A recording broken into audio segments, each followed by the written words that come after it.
ഒന്നര മാസത്തിലേറെയായി ഹമാസിനെ കെട്ടുകെട്ടിക്കാൻ ശ്രമിക്കുന്നു ഇസ്രായേൽ. ഹമാസിനെ ആക്രമിക്കാനെന്ന പേരിൽ മുസ്ലിങ്ങളുടെ വംശഹത്യ നടത്തുന്നു ഇസ്രായേൽ. എന്തായാലും 2 ബന്ദികളെ മോചിപ്പിച്ചതായി ഇസ്രായേൽ അവകാശപ്പെട്ടു. ഹമാസിൻ്റെ സൈനികരെ കൊന്നൊടുക്കി 2 ബന്ദികളെ മോചിപ്പിച്ചു. ആ ബന്ദികളുടെ ചിത്രങ്ങൾ ഇസ്രായേൽ പുറത്തുവിട്ടു. ഇതുമാത്രമാണ് ഇതുവരെയുണ്ടായ യുദ്ധത്തിൽ ഇസ്രായേലിൻ്റെ നേട്ടം. ഇതുമാത്രമാണ് ഇസ്രായേൽ ഇതുവരെ നേടിയത്. അതേസമയം ഹമാസ് വർദ്ധിത വീര്യത്തോടെ യുദ്ധം ചെയ്യുകയാണ്. അവർ ഇപ്പോഴും തോറ്റിട്ടില്ല. വടക്കൻ ഗാസ അവർ തിരിച്ചുപിടിച്ചു. തെക്കൻ ഗാസയിൽ നിന്ന് ഇസ്രായേൽ സൈന്യത്തെ പിന്തിരിപ്പിച്ചു. ഖാൻ യൂനിസിൽ നിന്ന് ഇസ്രായേൽ സൈന്യത്തെ പിന്തിരിപ്പിച്ചു. അങ്ങനെ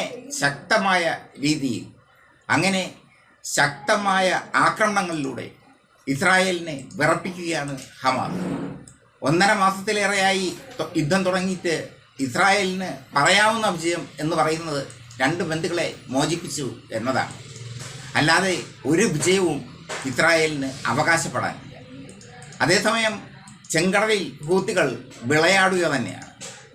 ഇന്നലെ ഒരു അമേരിക്കൻ ചരക്ക് കപ്പൽ കൂടി തകർത്തതായി ഹൂത്തികൾ പറഞ്ഞു.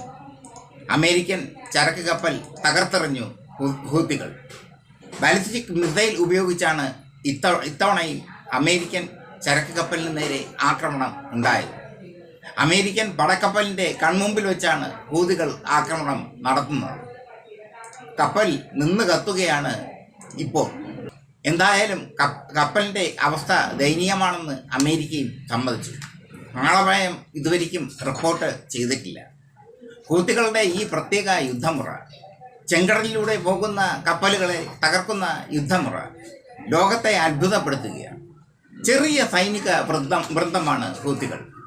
ആ ചെറിയ സൈനിക വൃന്ദം ലോകത്തെ അത്ഭുതപ്പെടുത്തിക്കൊണ്ട് മുന്നോട്ട് പോകുന്നു. എന്തായാലും ഹൂത്തികൾ സ്മാർട്ട് തന്നെ. അമേരിക്ക എന്ന വൻശക്തിയെ അവർ ഭയപ്പെടുന്നില്ല. അമേരിക്ക എന്ന വൻശക്തിയെ ഭയപ്പെടുന്നില്ല എന്ന് മാത്രമല്ല, അമേരിക്കയോട് യുദ്ധത്തിന് തയ്യാറാണെന്ന് അവർ പറഞ്ഞു കഴിഞ്ഞു.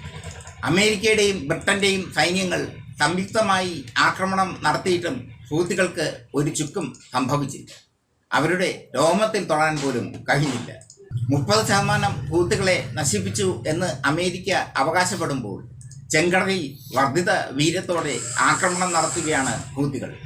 ഇന്നലെ അമേരിക്കൻ ചരക്ക് കപ്പൽ തകർത്തത് അമേരിക്കയ്ക്ക് വലിയ നാണക്കേടായി മാറി.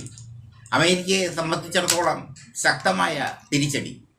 അമേരിക്കൻ പടക്കപ്പൽ കാഴ്ചക്കാരായി നോക്കി നിൽക്കേണ്ടി വരുന്ന അവസ്ഥ. ഹൂത്തികൾ വിളയാടുകയാണ് ചെങ്കടലിൽ.